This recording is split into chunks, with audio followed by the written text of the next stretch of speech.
आपल्याबरोबर बनेश्वर येथील जे मंदिरात काम करतात ते आहेत. सर, काय सांगाल की मधमाशा हल्ला किती दिवस झाला करतायत आणि आतापर्यंत किती भाविक जखमी झाले? साधारण एक 2 ते 3 महिने होऊन गेले या घटनेला. साधारण दुपारच्या 11 ते 3च्या दरम्यान होण्याच्या एका लहरीमध्ये या माशा अचानक हल्ला करतात.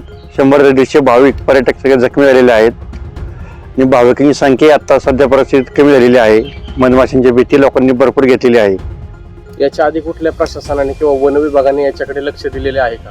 आता वन विभागाला निवेदन वगैरे भरपूर दिली आहे, पण कुणी याची दखल घेतलेली नाही अजून. म्हणजे आतापर्यंत जास्ती इमर्जन्सीमध्ये कुणाला जास्ती प्रमाणात चावले आहे का इथं मधमाशा? आता एक साधारण 3 आठवड्यापूर्वी फॅमिली होती, त्यांना साधारण 2 ते 2.5 तास माशा चावत होत्या.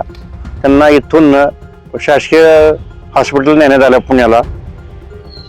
त्यांना ॲडमिट केलं. 8 दिवस ते दवाखान्यात होते. ट्रस्टमध्ये किंवा वन विभागामध्ये कोणाला या माशांनी हल्ला करून जखमी केलेले आहे का? एक अधिकारी असेल किंवा ट्रस्टमध्ये कोण बनेश्वर ट्रस्टचे लोक असतील? आता स्थानिकांनी तर कोण नाही, पण भाविक पर्यटक अचानक उठल्यामुळे भरपूर लोक जखमी झालेले आहेत.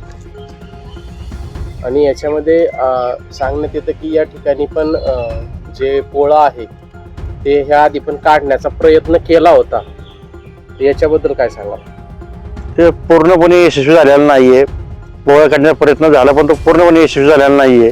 तो अर्धवटच राहिलेला आहे विषय.